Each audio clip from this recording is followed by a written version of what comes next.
है वतन, है वतन। तो साथियों, यह यात्रा प्रस्तावित शहीद मोहननाथ गोस्वामी स्टेडियम से होते हुए इंदिरा नगर होते हुए यह यात्रा शहीद मोहननाथ गोस्वामी जी के घर तक जाएगी। नैनीताल जनपद के प्रथम अशोक चक्र विजेता मोहननाथ गोस्वामी, जो हमेशा न सिर्फ बिंदुकट्टा के बल्कि नैनीताल, उत्तराखंड और संपूर्ण भारत के हर देशभक्त के दिलों में तड़पते रहेंगे, शहीद मोहननाथ गोस्वामी। आप देख सकते हैं विशाल कारवां चल पड़ा है शहीद मोहननाथ गोस्वामी की याद में एक अदद स्टेडियम बनाने की मांग को लेकर। और यह है शहीद मोहननाथ गोस्वामी का घर, जहां पर उनकी समाधि बनी हुई है और समाधि पर सभी भूतपूर्व सैनिकों ने, कांग्रेस जनों ने और समस्त इस पद यात्रा में भाग लेने वाले सभी लोगों ने अपना श्रद्धा सुमन अर्पित की, अपनी श्रद्धांजलि अर्पित की, अपने पुष्पचक्र और फूल मालाओं को अर्पित करते हुए शहीद मोहननाथ गोस्वामी को अपनी अगाध श्रद्धांजलि दी। आप देख सकते हैं यहाँ पे ये बना हुआ है शहीद मोहननाथ गोस्वामी की समाधि, और समाधि के ठीक सामने उनकी पत्नी है, शहीद की विधवा, जो इस बात को लेकर इतने वर्षों से इंतजार कर रही हैं कि उनके शहीद पति के नाम पर जो सरकार ने वादे किए थे, उस वादे में से एक वादा भी पूरा नहीं हो सका। और ये सरकार आज तक शहीद मोहननाथ गोस्वामी जी के नाम पर जो प्रस्तावित स्टेडियम है, उस स्टेडियम को बनाने में कामयाब रही। इधर शहीद मोहननाथ गोस्वामी जी को श्रद्धांजलि देने वालों की लंबी लाइन लगी हुई आप देख सकते हैं,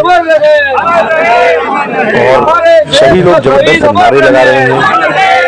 सभी लोग भारत माता की जयकारा और शहीद मोहननाथ गोस्वामी की जय जयकार करते हुए उन्हें अपने श्रद्धा सुमन अर्पित कर रहे हैं। आप देख सकते हैं तिरंगे झंडे के नीचे सभी लोग एकत्र हैं। शहीद मोहननाथ गोस्वामी जो 9 पैरा रेजिमेंट के थे और भारत पाकिस्तान बॉर्डर पर शहीद हुए थे। मैं शहीद मोहननाथ गोस्वामी की वाइफ हूँ, भावना गोस्वामी। 2015 में मेरे हस्बैंड शहीद हुए थे, तब बहुत सारी घोषणाएं की गई थी। माननीय मुख्यमंत्री हरीश रावत जी से उस समय थे, तो उन्होंने बहुत सारी घोषणाएं की थी कि स्टेडियम बनेगा, सरकारी नौकरी मिलेगी, ये होगा वो होगा। लेकिन उसी समय बस मेरा दुर्भाग्य रहा या क्या रहा कि सरकार चेंज हो गई, तो अभी तक 10 साल हो गए, ना कोई स्टेडियम का तो कोई नाम ही नहीं ले रहा है। जो कि जमीन पूरी सब कुछ ओके हो गई थी कि जमीन कहाँ मिलनी है, पैसा भी आ गया था, शिलान्यास भी हो गया था, लेकिन कुछ पता नहीं कि कहाँ गया वो सब चीज़ें। तो मैं सरकार से ये कहना चाहती हूँ, अगर बनाना है तो तुरंत बनाइए, नहीं बनाना है तो मैं धरना प्रदर्शन करूँगी, और उसके फिर जो कुछ होगा मुझे या मेरी बेटी को, तो उसका सब चीज़ की जिम्मेदार सरकार रहेगी। बहुत हो गया है, 10 साल इंतजार कर लिया, चुप रही, सोच के रही कि भाजपा सरकार कुछ करेगी, लेकिन कुछ नहीं करेगी। अभी मैंने देख लिया है, जो करना है मुझे ही करना है। ये मत बोलना कि ये चुपचाप बैठी है, या तो आप मेरे हस्बैंड का नाम हटा दो कि वो शहीद नहीं हुआ है, या तो उसको शहीद करार मत दो। अगर दिया है तो वादे पूरे करो। ये राजनीति नहीं है, ये कुछ नहीं है, शहीद हुआ है कोई। मैं कांग्रेस सरकार, भाजपा सरकार किसी के साथ नहीं हूँ, मैं हूँ शहीद के साथ। शहीद हुआ है पूरे देश के लिए हुआ है, नहीं कांग्रेस के लिए हुआ है, नहीं भाजपा के लिए हुआ है, पूरे देश के लिए हुआ है। अगर बनाना है तो बनाइए, नहीं बनाना है तो घोषणाएं मत कीजिए कि नहीं ये करना है, शहीद के नाम पे ये करेंगे वो करेंगे। अभी पिछले साल सैनिक कल्याण मंत्री जी आए थे, उन्होंने कहा था मूर्ति बनाएंगे, कहाँ गई मूर्ति? दूसरा साल भी निकल गया, मूर्ति तो कहीं नहीं बनी। स्टेडियम के नाम पे तो जमीन भी पूरी बागेश्वर में दे दी गई थी, लेकिन क्या हुआ उसका? कुछ भी नहीं हुआ, पता ही नहीं चला कि क्या हुआ है। वहां से पत्थर तक उठा ले गए, पैसा आ गया था, सब कुछ आ गया था। हमारी नॉलेज में तो यही था कि स्टेडियम का पैसा भी आ गया है, जमीन भी दूसरी जगह बागेश्वर में दे दी गई है, तो कहाँ है वो पैसा, कहाँ है जमीन? ऐसा क्यों? परिवार के साथ वादे किए थे कि उनकी मूर्ति लगेगी, एक जने को परिवार में से सरकारी नौकरी दी जाएगी, उनके नाम का स्टेडियम बनेगा, लेकिन आज तक वादे तो वादे ही रह गए। नहीं हुआ, अभी 10 साल हो गए, एक भी घोषणा पूरी नहीं हुई है।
भारत बना रहे हैं, कौन सा उत्तराखंड बना रहे हैं।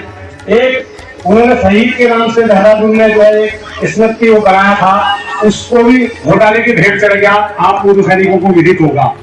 उसी तरह 2016 में जब आपकी अपनी सरकार थी, हरिश्चंद्र दुर्गापाल जी की सरकार थी, हरीश रावत कांग्रेस की सरकार थी, हरीश रावत जी मुख्यमंत्री थे, तो हमारे बिंदु भत्ते के एक लाल ने अपने प्राणों की आहुति दी और उनका नाम था, और उनको मरणोपरांत सरकार द्वारा, भारत सरकार द्वारा अशोक चक्र सम्मानित पुरस्कार दिया गया।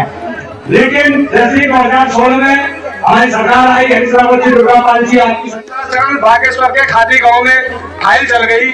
और जब आज हमने इस यात्रा को प्रारंभ करने से पहले उनसे संपर्क किया विभाग से, आपको यह बता दें कि यह स्टेडियम का निर्माण करने की संस्था भी नियुक्ति कर दी गई हरीश रावत दुर्गापाल जी कांग्रेस के सरकार द्वारा। जिला युवा कल्याण विभाग नैनीताल को इसका जिम्मा सौंपा गया।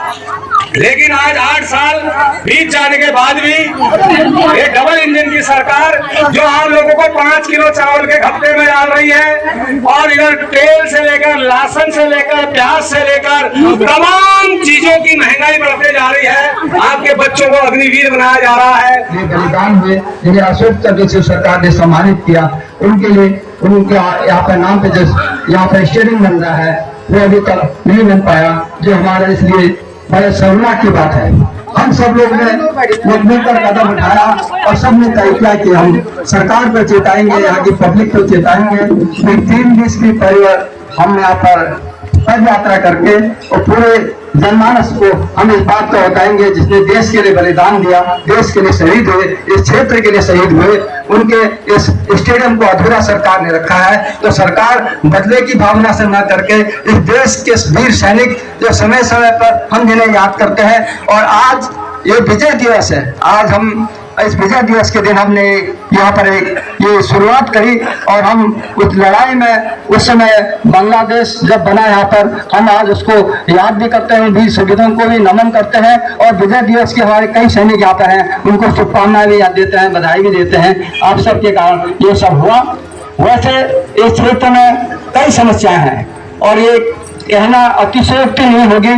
इस बिंदु कट्टा के लिए हमारे बसावत में हमारे पुराने सैनिक, हमारे पूर्व कई लोग यहाँ पर हैं। आज जान सिंह, आप सभी से हाथ जोड़कर विनम्र निवेदन करता हूँ कि आप सब लोग साथ आए, जिसके बाद जितना टाइम है। यहाँ से अगर 4 आए, आगे से 2 जुड़ गए, अगर 2 घट भी गए उसमें कोई बात नहीं, यानी वो जनसंख्या बरकरार रहेगी। या और आप लोग निकल गए, कोई नहीं है, साथ में दिक्कत होती है, अपने अपने गाँव से आगे पास करके रहिए, सब लोग इसमें जुड़िए। तो इसके लिए मैं आप सब लोगों ने समय दिया, और जो इतना सभी लोगों ने अपना संबोधन किया, और इस कार्य को पूरे बिंदु खत्ता में बहुत कम अंतरों से हम कहीं पे हारे हैं, लेकिन 63 नंबर बूथ है। जो जन जागरण यात्रा चल रही है, उसमें चल रहे साथियों को मैं तहे दिल से प्रणाम करता हूँ। यहाँ पर उपस्थित मातृशक्ति आपको प्रणाम करता हूँ। इस अवसर पर इस क्षेत्र से सांसद प्रत्याशी रहे बड़े भाई प्रकाश जोशी जी और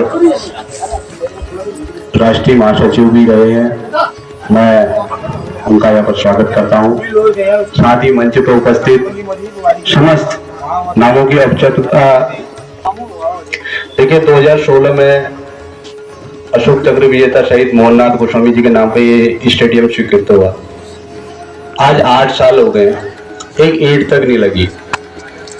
अभी कुछ समय हमने जानकारी ली तो पता चला, ये कहते हैं कि 6 बार हमने भूमि हस्तांतरण के लिए संशोधन समय से पार्टी में भी और जनता में भी।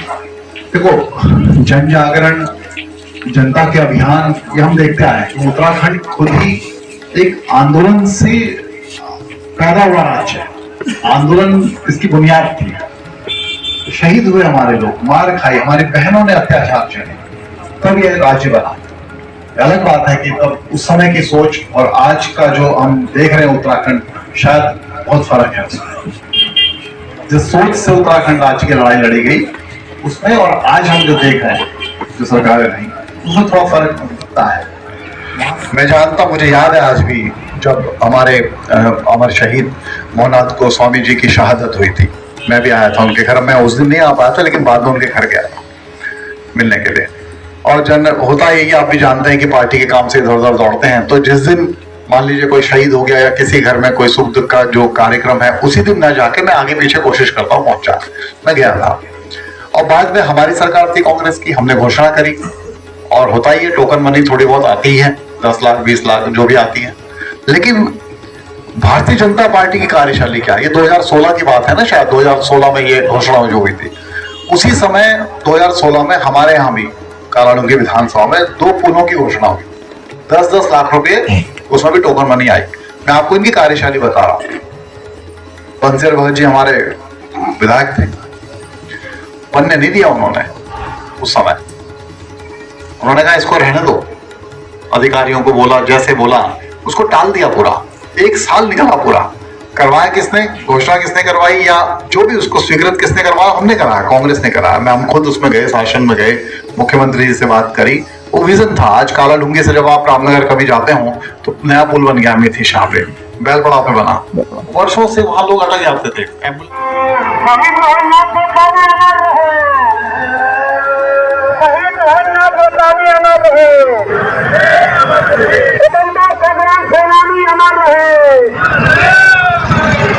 शहीद अमर रहे, मोहननाथ गोस्वामी स्वतंत्र निर्माण शहीद मोहननाथ गोस्वामी स्वतंत्र निर्माण शुरू करो। वंदे वंदे शक्ति जिंदाबाद, शक्ति जिंदाबाद, मल्लिकार्जुन खड़गे जिंदाबाद, राहुल गांधी जिंदाबाद, प्रियंका गांधी जिंदाबाद, जिंदाबाद, शक्ति जिंदाबाद।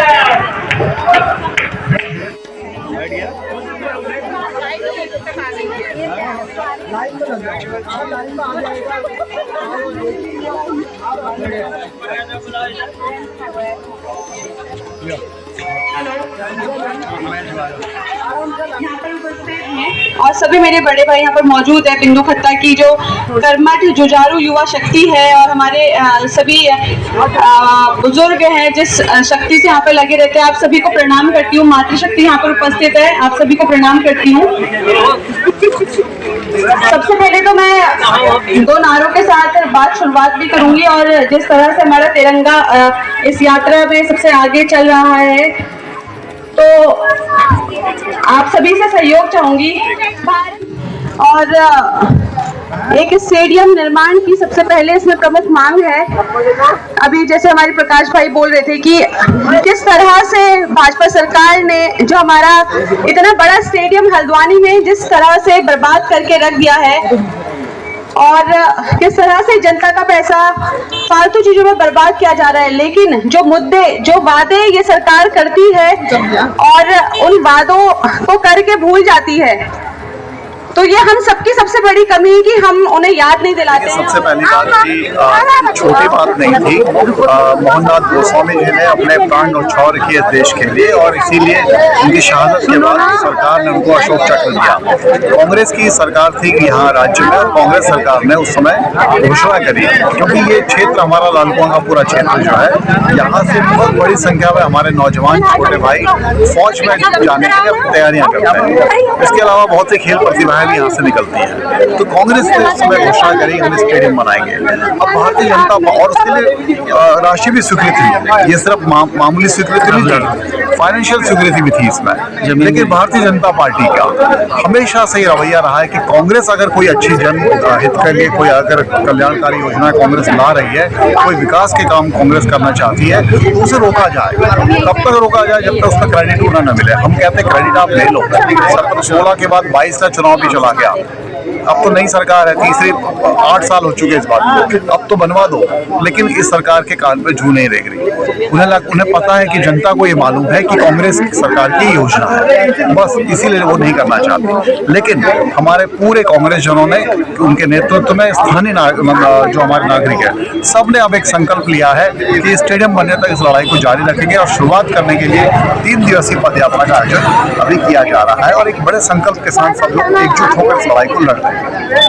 कांग्रेस पार्टी जिंदाबाद, कांग्रेस पार्टी जिंदाबाद। देखिए, मैं क्या कहूँ, आप सभी के सामने सभी बातें स्पष्ट हैं और जिस तरह से शहीदों का अपमान भारतीय जनता पार्टी ने समय समय पर किया है। मैं ये इसलिए कह रही हूँ क्योंकि अभी आप देख सकते हैं जिस तरह से अग्निवीर योजना आई थी और किस तरह से हमारे नौजवानों का मनोबल तोड़ा गया था, किस तरह से जो हमारे पूरे प्रदेश की जनता है और हमारे युवा शक्ति है, हमारे पूरे देश में सबसे ज़्यादा आर्मी में हमारे जो युवा हैं वो जाते हैं, उसके बावजूद भी उस पर कोई निर्णय नहीं लिया गया। और यहाँ पर आप देख सकते हैं आपके हमारे जो शहीद हैं उनके नाम से एक घोषणा हुई थी और जिसको भारतीय जनता पार्टी अगर सही एक निर्णय लेने वाली होती तो वो ये निर्माण पहले से करा चुकी होती, लेकिन उनकी रीति है ये चीज़ें करने की कि हाँ जो कांग्रेस ने किया हुआ है उसको कभी भी आगे ना बढ़ाए। इसका सबसे बड़ा उदाहरण हमारे सामने गौलापार का स्टेडियम है, जो इतना बड़ा स्टेडियम मैडम इंदिरा जी द्वारा बनाया गया था और आज उसकी आप हालत देख रहे हैं। जब से उसका निर्माण हुआ है आज तब से लेकर आज तक वहाँ पर एक मैच तक नहीं हो पाया है। मैच तो छोड़िए, आप अगर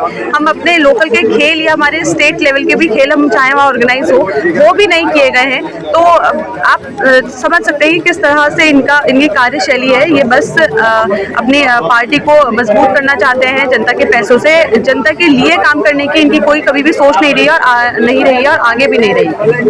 हम यूथ कांग्रेस से पदाधिकारी जो यूथ कांग्रेस समर्थक है यहाँ पर हमारे साथ रैली में उपस्थित हैं और आज ही शुरुआत है। मैं खुद ही मैं हिमाचल थी, हमारी यूथ कांग्रेस की मीटिंग थी, उसके बाद तुरंत वहाँ से जैसे यहाँ पहुंची हूँ और यहाँ पर आप सभी के बीच में सम्मिलित हुई हूँ और लगातार अब दोनों दिन जितना मुझसे हो पाएगा मैं यहाँ पर रहूँगी और हमारे सारे सीनियर लीडरशिप यूथ कांग्रेस के हमारे सारे पदाधिकारी यहाँ पर मौजूद रहेंगे। और जिस तरह से यहाँ लोकल जनता ने जो इनिशिएटिव लिया है इस मुद्दे को उठाने का, हम हमेशा से उनके साथ रहे हैं पहले भी मुद्दों में और इस मुद्दे में भी हम पूरा उनका साथ है। बस वो अपनी जो उनका मनोबल है वो गिराए नहीं और उनके साथ हम कंधे से कंधे मिला के पहले भी खड़े थे, अभी भी खड़े हैं।